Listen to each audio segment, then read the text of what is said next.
Nah, nasab kelahirannya adalah nasab yang aneh para Allah. Ya, dia lahir dari termasuk Bani Israel. Ya, Bani Israel ini keturunan Nabi Yakub. Yakub itu gelarnya Israel. Keturunannya disebut Bani Israel. Dari Yehuda. Yehuda ini adalah anak laki-laki dari istri pertama Nabi Yakub alaihissalam. Ya. Teh, Nabi Yakub istrinya berapa teh? Kok nanyanya sama teteh nih? Ya, Kang dengerin Kang. Nabi Yakub istrinya berapa teh? Nabi Yakub istrinya 4. Yang pertama bernama Ya'la. Dari Ya'la ini melahirkan 6 orang. Salah satunya bernama Yehuda dan Lewi. Lewi melahirkan Nabi Musa alaihissalam. Yehuda melahirkan bangsa yang kita kenal Yahudi. Salah satunya Yehuda ini melahirkan generasi yang pada akhirnya melahirkan Samiri.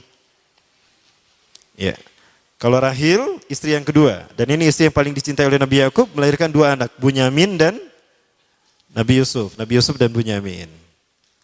Yang lainnya juga sama melahirkan 2 anak, Kahit dari Ya'la melahirkan 2 anak, Dam dan Naftali. Ya, anak tertua dari Nabi Yakub dari istri pertama bernama Robin. Ya, apakah Robin Hood? Saya tidak tahu. Yang penting hampir sama namanya Robin. Nah, dari Yehuda inilah lahir Samiri. Nah, ayah dan ibunya, kakek dan nenek Samiri ini adalah para penyembah berhala. Karena Samiroh saat itu terkenal penyembah berhala. Nah, ayahnya ini lahir dari proses perzinahan adik dan kakak, incest. Adik dan kakak berzina lahir ayahnya. Adik dan kakak berzina lahir ibunya. Jadi ayah dan ibunya ini lahir dari proses yang haram.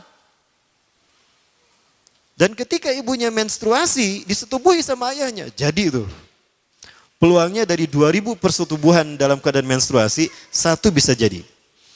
Karena menurut penelitian medis juga, bahwa darah kotor tidak menghalangi terjadinya fertilisasi. Tidak menghalangi terjadinya reproduksi manusia. Jadi tetap pembuahan ovum oleh sperma bisa terjadi walaupun ada dalam medium darah kotor, menstruasi. Ya. Nah, ketika itulah hamil dan lahirlah Samiri. Rasulullah SAW menyebutkan dalam Musnad Imam Ahmad, ya, ayah dan ibu Dajjal ini melewati perkawinannya selama 30 tahun tanpa melahirkan seorang anak pun. Dan di tahun ke-30 pernikahannya melahirkan Dajjal, melahirkan Samiri. Kelahirannya ini akan menjadi petaka bagi kedua orang tuanya. Dia adalah orang yang paling sedikit manfaatnya dan paling banyak keburukannya bagi manusia, terutama bagi kedua orang tuanya.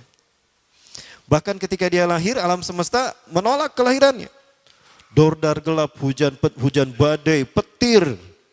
Itu terjadi di malam di mana Samiri dilahirkan. Seolah-olah alam menolak kehadirannya. Ya, seolah-olah alam menolak kehadirannya. Nah, sejak lahir sampai usia 5 tahun dia tidak netek sama ibunya. Kebayang, 5 tahun air susu ASI tidak ditetekkan. Itu yang menyebabkan terjadinya kanker payudara. Maka ibunya pun meninggal gara-gara kanker payudara ini.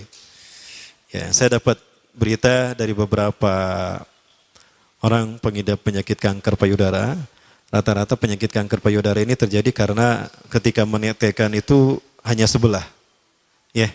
Jadi ibu-ibu yang hamil, yang menyusui, upayakan dua-duanya disusukan. Ya, karena apabila cuma 1 saja, yang 1 itu yang akan terjadi peluang resiko, besar resikonya terkena kanker payudara. Nah, ibunya meninggal gara-gara itu. Terbukti apa yang disabdakan Rasulullah. Kelahirannya menjadi petaka bagi kedua orang tua.